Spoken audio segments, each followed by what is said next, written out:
A side effect of taking the red pill is that we become more and more aware of just how society, our upbringing has lied to us in all facets of our lives. This can be a beautiful and empowering thing and should serve as a catalyst for us to improve our lives. However, let me ask you this, are you really using the red pill as a catalyst for improvement, or are you using it simply as a space to vent your frustrations? Are you now working out more, pursuing goals in a more effective manner, reading more, expanding your mind? Are you making any positive changes in your life since taking the red pill? Or are you just here to complain? Don't get yourself stuck in a perpetual state of negativity, especially when there is so much life out there to experience. This is an important message to reiterate. Life is pretty bad by default. Realizing a lot of the lies this society has constructed from and conveys, and seeing all of that makes it even worse, as you don't have the fantasy warm gooey perceptions to anesthetize the pains of reality.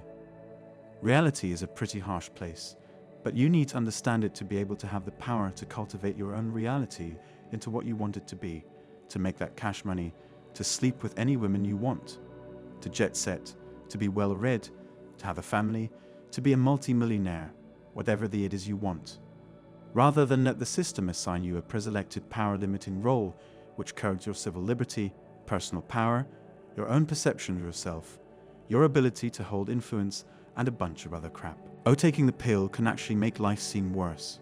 Sure, it's empowering to know the truth, but not everyone can handle the weight of that truth. The truth is power, but with power comes responsibility, and the responsibility of realizing how truly rotten women are, how pragmatic and manipulative they are, and hilariously, how only some of them are even self-aware of their own irrational natures can take quite the toll on a man. This is why it's important to develop a coping mechanism. I encourage you all to inject positivity into your life.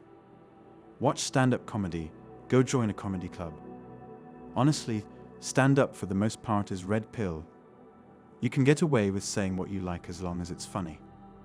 We've all seen it with Bill Burr, Dave Chappelle, and the other greats. Building your SMV can cause growing pains, and you may need to lean on things like comedy and junk activities, like playing video games, to ease the growing pains. But as long as you have direction, and are still growing and seeing progress, that's okay. Eventually, when your SMV is high enough, it will reward dividends in and of itself. If a problem in your life is broken, fix it. Overweight? Start jogging. Can't work out because of injury? Find workouts you can do which won't exacerbate injury. Miserable? Find things that make you laugh. People in your life bring you down? Get rid of them. If it's not immediately possible, you can't afford to move out from your crazy single-parent mother, then just avoid her as much as you can. Not got any friends? Socialize more. Drink some alcohol. Go to the comedy club. Spending too much money? Downsize. Can't earn enough money? Hustle. Get educated. Read 48 laws. Find an edge. Do something. Give up on yourself, and the world will too. Ironically, all these problems are things which need to be solved in order to increase SMV.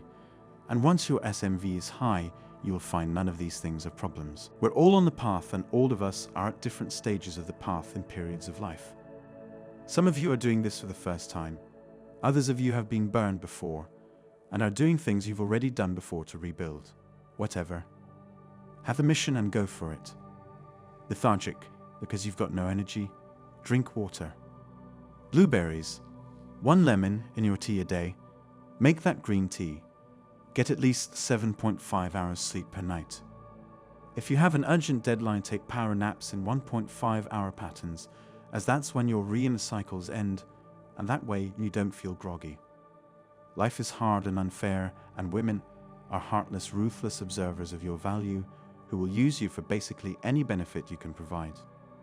Although perhaps not so competent in the art of Machiavellianism as the average woman, men do the same things too. The only reason you are mad and upset is because you were indoctrinated to believe that women are the fairer gender, that they were somehow more pure, and that only big evil men do evil things, that females are kind and gentle, and unicorn rainbow fairies will sprinkle you with motherly love and let you suckle on her bosom as she shields you from the world and your bad day slaving for the man. Stop feeling sorry for yourself.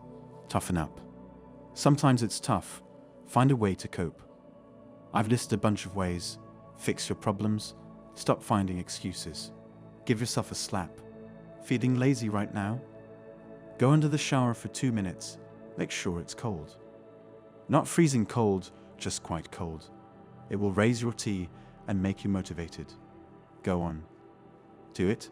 Go now. If you slowly build yourself into an alpha, this will mean having to ditch your old friends. While they are happily settling for an average life, with an average girl, you will be slowly building yourself up. When people tell you to get a girlfriend and get married already, you will be building yourself into something greater. It takes a lot of time and effort, especially for someone who genetically and physically isn't an alpha by birth. If you want to become excellent, you'll have to take off all the shackles of comfort that are afforded to betas.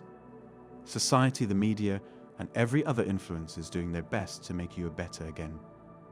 You may have to endure family and friends trying to bring you back down to their level. You may have to endure entitled women treating you like complete crap or trying to mold you back into a beta. You may have to endure for a while to find other fellow alpha men who are continually trying to improve themselves. You may have to wipe away wimpy tears during moments of stupid one-nights and other failures towards the journey to be an alpha. You may have to sleep with average women who offer nothing but a half-decent face. You may have to see other alphas get with better women and end up in better jobs than you on your path. Find something that makes you passionate and have a mission in life. Something so sacred to your own being that no one can ever change your mind. Protect it with your life. One important point though. Don't confuse being lonely and being alone. You need to live the alone life, but that doesn't mean you are lonely. If you are not happy living alone, you are not ready to spin plates. You have to sit nights at your place learning to deal with your loneliness. What helped me was Buddhist books. In a short summary, the whole religion is about maintaining inner control. You have to find peace in existence. Not in life first, in existence. You need to let go of your ego, forget everything you know. Find peace in existence just like your ape ancestors did. I recommend the author Osho for starting out. Nobody exists on purpose. Nobody belongs anywhere. Everybody's gonna die. Might sound edgy, might sound emo, but sometimes when you're at your lowest, things like these are what pick you up. What's important is to get out of that miserable phase, get out of the feeling of despair, and get back to conquering again. Sadness is normal, but it isn't built to last. The only way it can really affect you is if you allow it to take over your mind and drive you mad. It's only going to eat you away and make you more insecure and miserable. So do something cathartic, get out of it, find solace in the points I mentioned above, and don't ever give up. That's all for today. Don't forget to like, comment, and subscribe to my channel. It motivates me to create more content for you. See you next time. Cheers.